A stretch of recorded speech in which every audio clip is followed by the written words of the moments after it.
Assalamualaikum warahmatullahi wabarakatuh.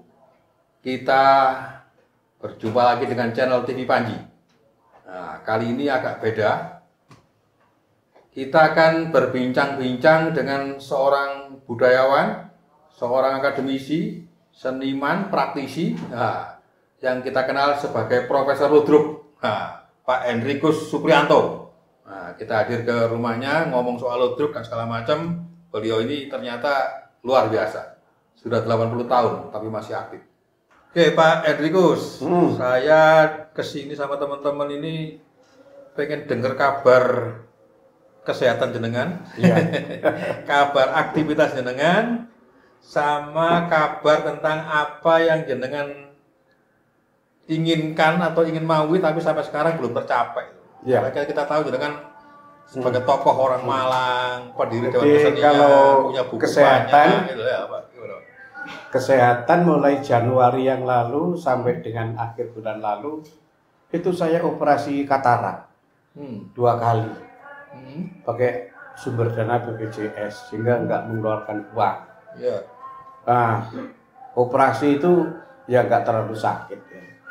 Cuma masalahnya nggak bisa bepergian kemana-mana, harus tetes mata 3 jam sekali apa itu loh. Ya terpaksa di rumah saja gitu.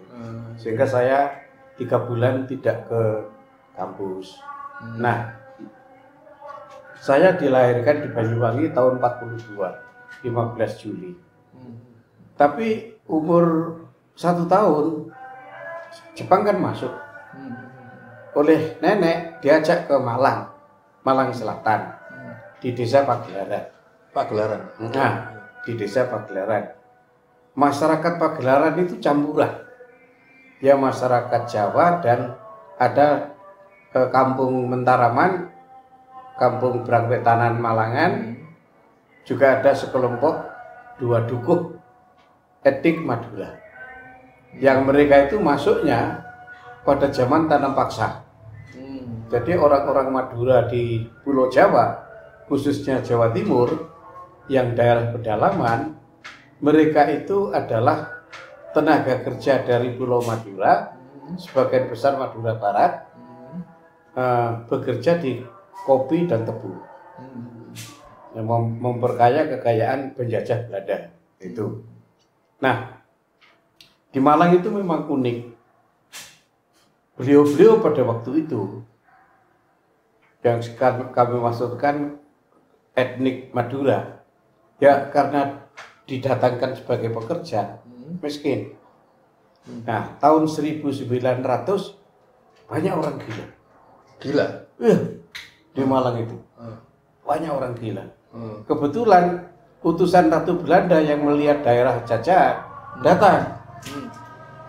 Ya shock ya, miskin, shock, kekurangan macam-macam, gila. Jadi karena tahun 1901 itu didirikan rumah sakit jiwa Porong, sehingga sebelum Republik Indonesia merdeka, rumah sakit jiwa terbesar itu berada di Porong Lawang. Sehingga saya nggak pernah memperkenalkan diri orang Lawang, nanti dikira alumni Porong. Tapi jenengan masuk Malang tahun berapa? Masuk Malang sesudah SD tahun 56. 56, bukan ado toh. Iya, tapi kan keturunannya. Itu. Nah, di desa Pagelaran itu Pak D saya itu sejak tahun 35 itu sudah main ludruk besut. Nah, terus kok bisa ludruk besut sudah main di daerah Malang Selatan? Karena ada orang dari Jombang, namanya Pak Suharjo, dia pemain ludruk besut, nikah di Kepanjen. Nah, Pak Suharjo inilah yang mengumpulkan anak-anak muda, mendirikan, kalau malam ludruk itu bernama ludruk besut, lerok besut. Lerok, oke. Lerok itu variasi ujar dari wong lorek. Ya. Wajahnya dioret-oret, lorek, lalu karena wajahnya lorek, orang-orang mengatakan lerok. Kalau main malam, besut. Kalau main siang, surutina. Surutina. Apa ini? Karena tokoh utamanya orang Madura, Surutin. Surutin. Bukan Brutin ya? Bukan Brutin, Surutin. Tapi ceritanya hampir sama, yang beda kostum. Kalau Surutinan itu kostumnya kostum Madura Padalungan. Itu. Tapi kalau malam besut niru Jombang. Ya. Dan itu akhirnya sesudah Jepang menyerah lalu Indonesia merdeka, Pak D mengumpulkan teman-teman saudara Malang Selatan, dia mendirikan Lerok. Lerok bernama Tresno Wargona. Saya sekolah SD itu sudah nonton Lerok pekerjaannya. Karena punya Pak D. Punya Pak D yang kalau pentas di daerah situ jam 5 itu sudah ke rumah. Kalau aku dibonceng pakai sepeda pancal, bawa koper seng, isinya kostum. Itu sehingga muncul di tempat orang punya hajatan itu, tugas saya itu mencari tebok bisa Jawanya, batang pisang. Itu dikasih minyak kelentek, dipasang di atas lampu templok, diambil jilaganya. Sehingga orang-orang itu rias semua alat penghitam wajah. Ya, lalu putihnya itu bedak beras, anunya itu penghitamnya itu dari jilaga. Jilaganya obrek itu. Jadi sangat sederhana. Dan karena mereka itu di desa, kan bawa alat sendiri, rias sendiri, cerminnya kecil-kecil. Cerminnya kecil-kecil gitu. Jadi lihat ceritanya dulu. Itulah yang menyebabkan waktu mahasiswa saya kuliah di Malang, ludruk seluruh Jawa Timur kan dilarang pentas. Nah, akhirnya itu tahun berapa masuk kuliah, Pak? Saya kuliah itu tahun 66. Oh, rame-rame ini. Ya, rame-rame nih. Itu rame-rame nih. Saya kuliah sebulan, mestinya kuliah itu September, Mas. Agustus pendaftaran mahasiswa baru, September mulai kuliah. Kuliah dapat 10 hari, Prai G13 PKI muncul. Rame-rame itu. Nah, 67 demonstrasi terus baru 68 itu menjelang tahun 68 saya dengan teman-teman mendirikan Ludruk Mahasiswa Malang. Dari Brawijaya. IKIP, Pak, ya? Jangan IKIP tuh. IKIP, tapi nggak kuat kalau IKIP. Jadi ada mahasiswa Universitas Merdeka. Brawijaya baru berdiri. Nah, terus IKIP. Nah, sasaran mendirikan Ludruk itu tidak melihat mahasiswanya. Siapa yang dari Mojokerto, dari Jombang, dari Surabaya. Sing duwe itu yang saya cari. Sing duwe terah Ludruk. Iya. Ayo ngedirno Ludruk. Langku ya Bapak. Apa boleh oleh Kodim? Kita dirikan Ludruk Mahasiswa Malang. Nah, terus tahun 68 sebelum musyawarah Ludruk se-Jawa Timur, saya tidak kuliah 2 bulan. Grup Ludruk ini dipakai Kodim keliling Malang Selatan. Zaman Panglima Jawa Timur Pak Witarmin. Nah, saya nggak kuliah, begitu masuk kuliah, surat keterangan Kodim saya taruh di meja. Kodim dosen tanya, kamu nggak masuk kemana? Pak, tugas Kodim. Udah, ini suratnya. Orangnya nggak lihat. Sakti betul. Nah, sakti udah. Pokok dengar kata Kodim itu sakti udah. Ya udah, catatan-catatan nama dikutip semua kan, belum ada fotokopi. Jadi pinjam catatan teman-teman itu kutip. Gitu. Nah, itu, tapi Ludruk Mahasiswa ini, disitulah yang menyebabkan tahun 68 karena saya tidak punya nomor induk seperti ludruk-ludruk lain, barulah ada musyawarah ludruk se-Jawa Timur saya bisa hadir. Nah, tapi di Surabaya, ada 22 grup ludruk tahun 68. Paling muda ya. Musyawarah ludruk se-Jawa Timur. Nah, pada waktu itu terus ada ketentuan dari Panglima Jatim, Pak Witarmin, kalau kekurangan pemain itu bekas lekrah golongan C boleh main. Nah itu, tapi jangan jadi pelawak. Kesempatan soalnya. Ya. Nah, grup ludruk mahasiswa ini juga pernah mendadak ngisi acara di Pasuruan. Di Pasuruan ada untuk pertama kalinya sudah tahun 68 istilahnya Operasi Malang Selatan dinyatakan bebas. Pasuruan ada pasar malam, ada ludruk. Ludruk itu main 3 malam dibubarkan Kodim. Pelawak. Lek takon, "Rek, saiki sapa Presiden Republik Indonesia?" "Ya Pak Harto, Jenderal Soeharto." Terus, tapi ngene, kon nggawa dhuwit. Ono mek 100-an. Gambare dhuwit sapa? Bung Karno. Ya. Buyar, malam itu dibubarkan. Ludruk hanya gara-gara itu. Saya kuliah di Dok-Dok tamu panitia. "Pak, nanti malam bisa main?" "Ya nggak bisa, Mas. Kan harus saya cari dulu di mana teman-teman ini. Saya punya alamat kosnya satu persatu. Nah ini kan ngubengi wong 40, Mas. Numpak sepeda pancap. Iya nek iso, nek nggak iso. Tapi dijemput. Terus ada yang pakaian militer main di sana. Nah, malam-malam itu tidur di mana? Di dekat kantor Kodim. Terus malam hari ditelepon orang, "Halo, dari mana Pak?" "Ini Mas, dari Pendel Kecakot Pas." Sing sopan aku ngono. Ini seniman-seniman ludruk dari mahasiswa semua. Lha iku singkatan Mas. Pendel Kecakot Pas.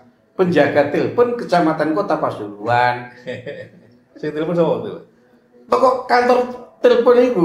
Oke. Golek iku Mas Kodim. Mas Kodim ono jenenge. Tahun 1970 ludruk saya itu tidak bisa manggung di mana-mana. Pemainnya tinggal 50%. Waktu itu kan kuliah, terutama IKIP, itu kan nggak sampai lulus sarjana. 50% itu pira, Pak? Berapa orang? 45 dikurangi 20 ya. 20-an ya? Itu. Dan yang main itu biasanya rangkap, Mas. Teman-teman yang dari Jombang Mojokerto itu hebatnya apa?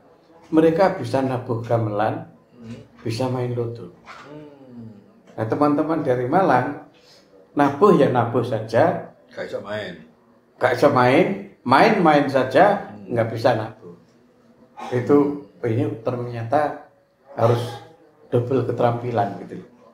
Nah, ceritanya di situ itulah yang menyebabkan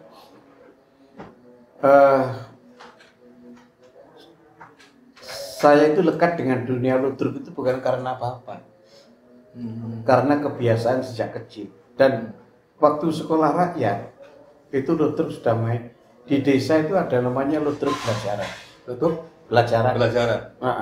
Jadi kalau sore teman-teman kumpul di satu tempat, belajar gamelan, terus beberapa teman tuh diajari cara main, cara tanda itu melakukannya ya opo, jalan, terus kaki kanan di depan, memberi hormat kepada penonton, joglet ceklean, tanda. Pak, ketika tahun 70 ludruk mahasiswa buyar, jenengan sudah nggak pernah main ludruk lagi? Tetap main, iya. Perorangan. Nah, ludruk buyar itu ditambah pelawak saya hilang. Hilang, maksudnya? Melok kuartet es. Oh, Joko Isworo. Joko itu anu. Pemain ludruk gini aku. Oke. Itu. Nah, waktu Idul Fitri, saya itu nggak tahu. Saya mau ke Malang Selatan, naik sepeda panjang. Terus ada orang naik oplet, kok turun di desa yang sama, di kampung yang sama. Tak terus, lagi lacak Joko ini. Wis tak enteni Gus sepeda. Mas Joko akan kemana? Loh, mbahku lagi ini ya. Nah ternyata itu masih satu kakek dan satu nenek. Tunggal mbah. Iya, bersama ini kini terjadi. Nah, Joko itu waktu itu sudah dipanggil Joko, tapi setelah film Unyil muncul, dia dipanggil Cak Unyil. Ya itu, terus akhirnya yang berkembang itu ludruknya lawaknya grup Kuartet S. Nah, kenapa teman-teman itu kuartet itu berdiri kuat? Itu kan orang-orang Brawijaya yang dipecat semua. Mas Jati, terus Bagong, Mantri, terus Mas Joko itu Unmer. Kalau Mas Joko itu dulu aktif di di Mapanjas, mahasiswa Pancasila. Dari partainya IPKI. IPKI itu dia nggak mau disebut IPKI. Mau cari partai itu IPKI. Itu tentara-tentara yang aktif di politik. Itu waktu itu setelah itu dengan pakai apa? Freelance gitu ya, ke beberapa grup itu ya mainnya. Waktu itu saya grup mahasiswa Malang gitu aja. Ya, setelah buyar datang teman dari Jogja, Yaso Winarto. Terus akhirnya garap drama kampus, bikin drama kampus bergerak. Nah, di sana ada masa transisi dari ludruk tradisi belajar ke teater. Nah, pengalaman di dua tempat itulah yang menyebabkan saya bisa menulis 2 buku kan. Jaso itu kesini ngapain Pak? Yaso Winarto jadi dosen di Akademi Kateketik di Akademi Kateketik Katolik Malang. Dari dosen ya? Dosen miliknya Romo Yansen. Itu terus akhirnya Mas Yaso jumpa saya, terus ayo mengajukan ludruk karena tempat latihannya di IKIN. Ludruk itu drama itu kita beri nama teater kampus. Nah waktu itu saya belajar, terima buku dari Mas Rendra dan sebagainya itu, terima buku dari Mas Yaso, baru mengenal 6 pelajaran bagi calon aktor. Sebelumnya kan nggak pakai teori, belum pakai teori. Main gitu saja. Nah itu terus akhirnya saya lulus sarjana tahun 72. Nah, ludruk buyar itu teman-teman itu kan dulu tuh sampai sarjana muda. Nggak sampai sarjana. Tadi mahasiswa yang ujian sarjana muda itu sampai 22, 24, 25. Satu kelas itu isinya 35 kadang-kadang. Semester terakhir tinggal 30-an. Itu kerontok bisa. Nah, lulus sarjana muda kebanyakan mereka kerja. Nah, waktu itu karena Yaso nikah dengan Dr. Rukmini, saya disuruh daftar. Pri, kon daftar nang program doktoral. Ganti duit Mas. Istilah. Nek kon iso lulus tak bayar. Pendaftaran 500 rupiah. Terus SPP 600. Dibayari karo Yaso 2 kali. Iku aku terus kuliah di kuliah di IKIP iku sadurunge lah. Iya. Kak wani kuliah. Ya apa lah katanya kuliah. Lulus sarjana muda gak wani kuliah. Oke. Kon ngetes awakmu. Nek kon pinter mesti lulus. Nek kon gak lulus, kon gak pinter kon. Ternyata yang kuliah itu hanya 9 orang. Kuliah 9 orang, Sastra Indonesia ya waktu ya? Iya, nama yang dipakai itu Pendidikan Bahasa Indonesia. Jurusan Pendidikan Bahasa dan Sastra Indonesia. Oke, bebas. Lalu fakultasnya itu masih pakai nama FKSS. FKSS, oh ya. Fakultas Keguruan Sastra dan Seni. Oke. Belum sampai Fakultas Keguruan Bahasa Indonesia itu belum berubah, masih itu saja. Nah itu. Nah, sekarang Anda yang akan menggali apa lagi itu dari pengalaman itu. Oleh karena itu tahun saya lulus sarjana muda, saya nulis drama. Pengantar teori drama untuk anak SMA. Saya lulus sarjana dari KIP Malang. Saya nulis buku Ludruk yang diterbitkan di Gramedia, Grasindo. Ya. Yaitu buku Ludruk yang pertama di Grasindo itu.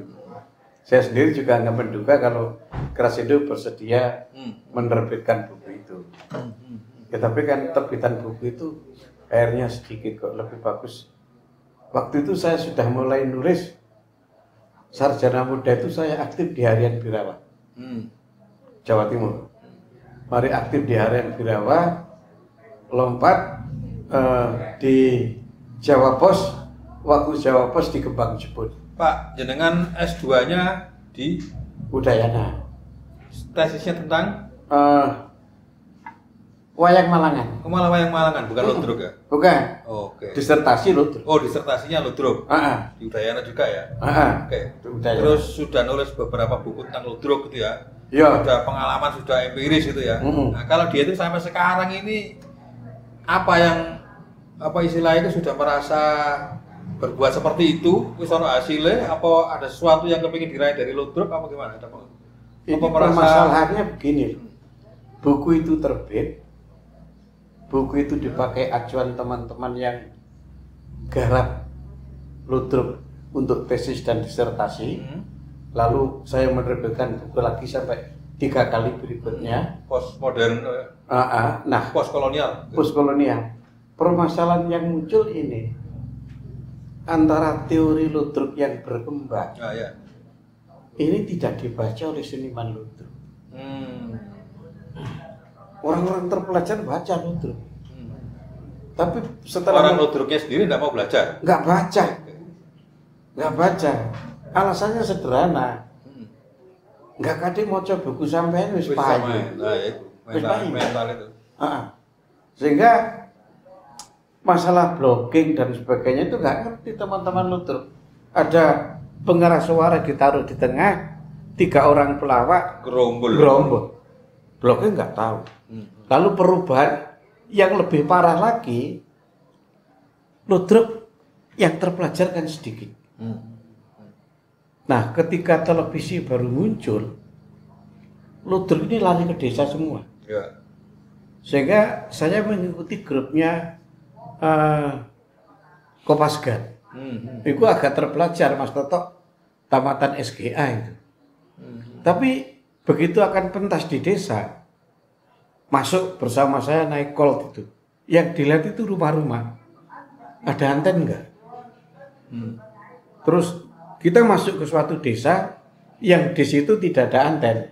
Ini gak ada anten. Gak bersaing dengan televisi. Lalu teorinya itu teori gerilya.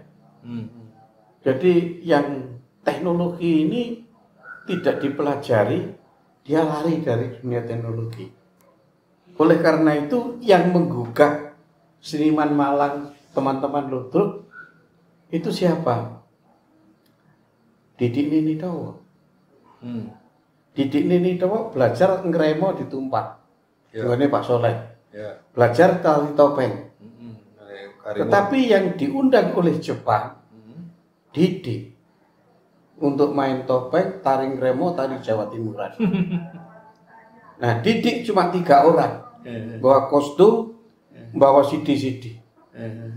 Akhirnya Mas Didik saya tanya, Mas Didik, waktu itu saya lihat begini Mas Didik, Ludruk ini ada listrik menyala, Ludruk mati. Televisi dipasang, Ludruk mati. Itu kelirunya di situ, Mas. Teman-teman Jawa Timur mestinya masuk ke ludruk. Gak bisa, Mas. Wong ngremo aku 45 menit kok. Nah itu. Saya menemukan satu kunci. Semua perubahan teknologi yang katanya Pak Sapardi Djoko Damono pemindahan wahana itu satu kata kunci, Mas, itu ngatasi. Apa? Durasi. Nah, Didik Towo itu diundang ke Jepang karena itu. Tari Bapang. Begone soleh 45 menit. Enggak dididik 10 menit. Topeng lengkap. Gamelannya dipadatkan. Didik bisa. Ngremo Putri Malangan 40 menit. Dirombak karo didik paling panjang 12 menit. Tuh, berarti ludruk yang tradisional yang jenengan bilang tadi kagelem sinau, kagelem latihan, kemudian gagap melawan, bukan melawan, mengimbangi kemajuan teknologi. Akhirnya mereka nggak bisa diharap ya? Nggak bisa. Nah, ketika kita sudah beranggapan bahwa itu mereka tidak bisa diharap, ada nggak keinginan Pak Hendrikus untuk masuk ke dunia teater misalnya? Supaya ya wes nek wong ludruk kasih dandani arek teater ae sing mengambil spirit ludruk misalnya. Ludruk yang saya garap dari ludruk tradisional saya buatkan naskah. Oh iya. Itu ludruk Kopasgat. Oke. Kenapa Kopasgat bisa nggarap ludruk bernaskah? Karena dia gedong. Gedong, oh ya. Okay. Gedong. Tapi begitu gedong nggak laku tahun 90-an, buyar nggak bisa lagi apa-apa. Nah oleh karena itu di Malang kan saya bersama Mas Teguh mendirikan Palma. Paguyuban Arek Ludruk Malang. Itu yang dipentaskan waktu saya lulus dokter di Udayana. Nah, waktu itu nggak kata kunci, nggak bisa menghafalkan naskah. Besok ngomong bahasa Indonesia pendek-pendek, terus iling-ilingin kata-kata terakhir. Iku lek nok drama jebut Q. Nah ini nggak usah angel gue sampean maca Q barang lali kok. Q kowe kalau kata Teo. Kowe ini apa? Oke. Ukara terakhir, kalimat terakhir. Emang sampean ngomong apa? Engko ganti iki dieling-eling. Nah, akhirnya saya menemukan pengalaman ngejak teman-teman kalau main ludruk setiap pemain itu menghafalkan kata-kata terakhir. Oh, waktu latihan kata terakhir iki tak sahut. Sekarang ini apakah masih ada atau berapa ludruk tradisional di Malang yang masih bertahan? Buyar pun. Blas. Di Malang itu ada 6 grup ludruk. Ya. Jumlah pemainnya waktu itu 92 orang. Berkurang. Pemain inti sekarang mati kabeh. Termasuk pemilik ludruk mati pisan. Kalau yang dilakukan oleh Suta itu Nur Samen pembaruan ludruk enggak? Bukan. Itu apa? Suta itu ludruk transisi. Suta tidak punya grup. Tapi Suta itu punya komunitas. Pas nggarap iki ngelompok latihan bisa. Pentas selesai buyar. Oh no. Iya. Nah, yang digarap Suta itu pernah saya kerjakan. Ada kampus. Nah, itu maksud saya. Jadi kan gitu. Suta kan banyak harap pada kampus. Dan dia berangkatnya bukan dari ludruk tradisional. Bukan. Nah, makanya pertanyaan saya, apakah model ludruk yang seperti ini yang sekarang itu cocok tuh untuk zaman teknologi modern dan segala macam itu? Yang dilihat itu bukan teknologinya, tapi siapa yang nonton.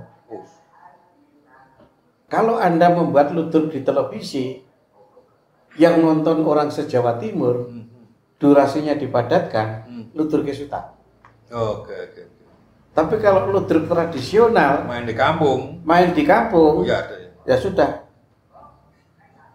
Lalu tuntutan waktu itu bertolak belakang. Ya. Orang desa marah kalau ludruk itu buyar pukul 12. Oh, jam 12 buyar. Iya, loh. Ojo main ludruk jam 12 buyar. Kudu sampai subuh. harus mulai jam 4 ada suara azan ludruk mandek. baru buyar. Biasanya ngono. Tapi si nonton si ono enggak, kadang-kadang mari lama tuh Bertahan.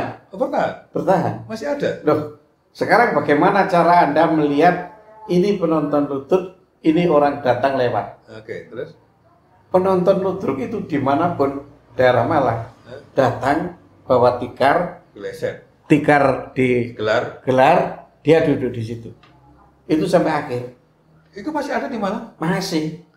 Lah soalnya kan selama ini banyak ludruk-ludruk sing istilah dawak-dawak no campur sari, karena biasanya habis lawat tuh Kalau nanti ada ludruk di Taman Budaya, gelar kloso di ngarep, vape, itu penonton asli, ludruk. penonton sejati. Penonton asli. Oke. Itu.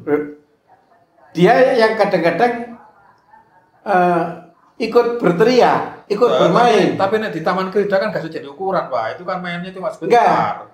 Enggak gini. Perilakunya. Penonton aslinya muncul. Oh, I see. Dikai kursi gak gelem lungguh. Oh, iya. Gong kloso, plastik ada. Jadi, nah nanti kalau ada ludruk ditumpang dan seterusnya, itu penonton asli main di situ. Nah, sekarang solusinya apa aja dengan yang bisa tawarkan ketika ludruk tradisi gak gelem sinau, sing nonton ka ono, enggak ludrukannya. Ludrukannya dari Kenapa? anak muda. Pemainnya baru, lalu alat-alatnya baru, penontonnya juga baru. Yang lama wis mau mati kok. Yang lama itu umurnya wis di atas 60 ya Mas. Enggak kena angin udah boleh kak Jadi penontonnya sudah berubah. Jadi oleh karena itu harus ada suatu gerakan baru. Nah saya itu merintis ini mestinya itu dengan bawong. Ya. Belum saya wujudkan bawong mati dhisik. Sudah, Mas. Iki apa? Aku sih ngomong-ngomongan nang Taman Krida Budaya biyen. Seono. Sampean bawong mbak siapa itu 3 orang ya, salah. Itu. Edi bersapa enggak salah? Itu Sujiwotejo. Jiwotejo ya. Sujiwotejo. Nah, tapi Sujiwotejo itu kan dari Jatiroto. Oke. Aslinya.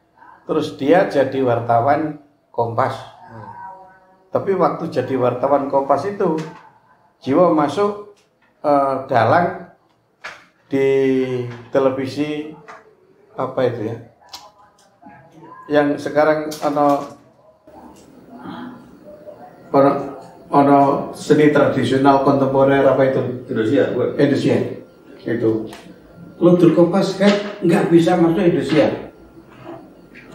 Oke Pak, ini pertanyaan kunci. Dalam kondisi yang seperti sekarang ini, menurut jenengan masa depan ludruk tradisi seperti apa? Apa wis betul-betul tumpas? Apa memang Bukan. masih bisa diharap? Gini Mas, istilahnya itu mengalir menurut zaman. Oh, berarti bukan tidak mungkin suatu ketika muncul menang ya? Nggak bisa. Ini hilang. Oh hilang? Pengalaman ludruk kan begitu.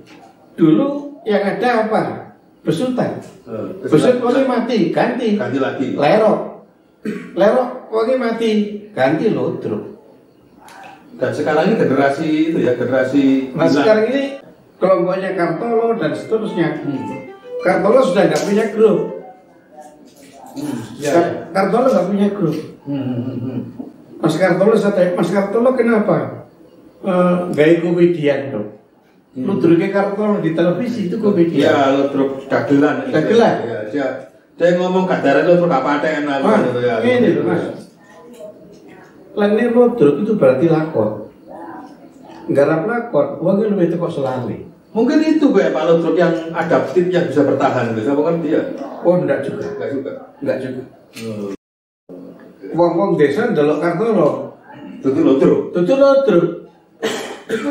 tuh dagelan dong Kartolo itu. Tapi kayak karya budaya, baru budi segala macam sebelum Covid loh Pak. Itu kok bisa sampai di atas 20 kan tanggapan setahun, sebulan.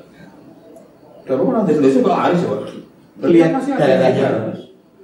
Oh. Jadi ludruk Edikarya itu sangat laris di daerah Mojokerto. Iya. Ludruk Budi Wijaya sangat laris di Jombang. Ya. Lalu ada ikatan-ikatan. Oke.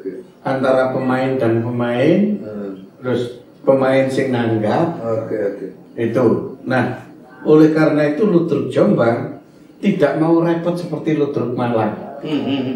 Malang itu mempertahankan panggung-panggung seperti Ketoprak Siswa Budoyo. Untuk nanggap Ludruk Malang, peralatan tata musik dan panggung itu sampai 6 truk. Ketanggapan piro? Dijoko. Saya ini menarik malah didukung oleh komunitas pedagang itu, Pak. Iya, Numpak truk. loh, kalau di Malang Mas, Ludruk itu bisa main, lalu dekor-dekor bisa dipasang. Di samping Ludruk ditangkap orang punya hajat, itu ada kelompok orang judi dadu. Ya betul. Itu ngekei sumbangan. Oh gitu ya. Iya. Lek main bisa rotok bengi ya, sore-sore. Mergo lek jek sore, Wis buyar sing. anu ana polisi teko. Gak iso main dadu. Pak Hendrikus, saya terakhir ini ya. Jenengan sebagai Ludruk itu kan sudah mulai dari pemain terus segala macam, direwangi kuliah sampai profesor, dijuluki Profesor Ludruk, nulis buku ya sak pirang-pirang ya toh semacam itu ya toh. Saya kepingin tahu sudah berumur 80 ini aktivitas terakhir jenengan seperti apa? Konsentrasi saya akan membetulkan sejarah Tumapel. Malah sejarah malah. Kenapa? Majapahit tidak akan bangkit tanpa Tumapel. Semua orang nggarap Majapahit semua oke. Tapi asal usulnya tidak digarap. Itu buku lah wis ono sudah bikin masih kurang, belum Mas. Masih kurang lagi ya. Ternyata begini, saya menemukan teorinya Brandes itu. Oke. Singosari itu pernah kosong di bawah Daha. Jadi begini, Wisnuwardana wafat menyerahkan tahta ke anaknya Prabu Kertanegara. Prabu Kertanegara itu berkuasa tahun 1270 sampai 1276. Tahun 1275 diserang Daha, diserang Gelang-Gelang. Gelang-Gelang itu di sebelah timur Lumajang. Itu dari dinasti yang dihancurkan Ken Arok. Jadi tidak habis Raja Dandan Gendis itu. Nah akhirnya kan anak Prabu Kertanegara yang nomor 2 dinikahi putra Gelang-Gelang, Adnaraja itu. Sehingga si Prabu Kertanegara tidak yakin kalau Jayakatpang itu akan menghancurkan dia karena Besan. Oleh karena itu di buku saya tulis Besan diserang Besan, Prabu Kertanegara diserang Besan. Oke, secara singkat Pak Hendrikus bisa nggak menyebutkan sebetulnya kenapa jenengan bilang meluruskan sejarah Tumapel? Itu salah yang kok diluruskan? Bukan nambah. Oh nambah. Jadi nambah tentang perang Tumapel tadi. Yang gini, apa? Yang disebut Panaratan itu ada 12 jilid, 12 buku. Oke. Yang dibaca orang cuma 3. Oke. Lalu yang 9 ini terserak di mana-mana, belum dikutipi. Jadi sudah baca semua? Orang sing nggak kena diwocok. Tapi sudah dapat semua? Nggak iso. Malah hilang. Dipinjam satu set, dipinjam Soleh, Mbonandi. Waduh. Jadi saya hanya punya 4 set. Oke. Nah miliknya Brandes itu bagus. Brandes bukan sejarawan. Oke. Dia sastrawan. Persis Slamet Mulyono. Slamet Mulyono juga bukan sejarawan. Oke. Nah, sehingga waktu saya pergi ke Lawang, diberitahu teman-teman, niku wonten kuburane Tunggalametung. Kaget Mas. Loh, ternyata Tunggalametung punya kuburan. Oh iya? Iya. Itu mitos atau apa kuburan benar? Ada kuburannya. Tapi iso-iso aja jadi kuburan atau diarani kuburan Tunggalametung kan kayak gitu Pak? Itu sulit. Apa? Trawulan ini kuburannya Raden Wijaya. Ya. Udah, bukan gitu. Kalau itu turun temurun akhirnya digenopi kok. Mulai sampai di kepingin medok ayo. Lho kok biyen gak di obong ta Pak wong dulu Pak? Iya. yang disebut kuburan di situ itu makam Abu Jenazah. Oh, makam Abu Jenazah. Iya, jadi jelas. Kuburan Kenaro. Makam Abu Jenazahnya Kenaro. Makam Abu Jenazah itu ada 2 tempat. Oke. Yang satu di Karangploso Mumbak. Oke. Untuk numpak sepeda motor trail. Sekarang masih dipakai untuk orang melek, selamatan, puasa di situ. Sekarang konsentrasinya menulis sejarah. Menulis sejarah khusus Tumapel. Khusus Tumapel. Oke. Khusus Tumapel. Terima kasih saudara. Demikianlah perbincangan saya dengan Profesor Henrikus Suprianto. Wah, ini seorang budayawan maestro. Dia pendiri Dewan Kesenian Malang, penulis sejarah asal-usul Kota Malang, yang sampai dengan usia 80 tahun ini masih menyelesaikan buku Tunggul Lametung. Tunggul Lametung. Kita akan berjumpa lagi edisi berikutnya. Terima kasih. Silakan minum.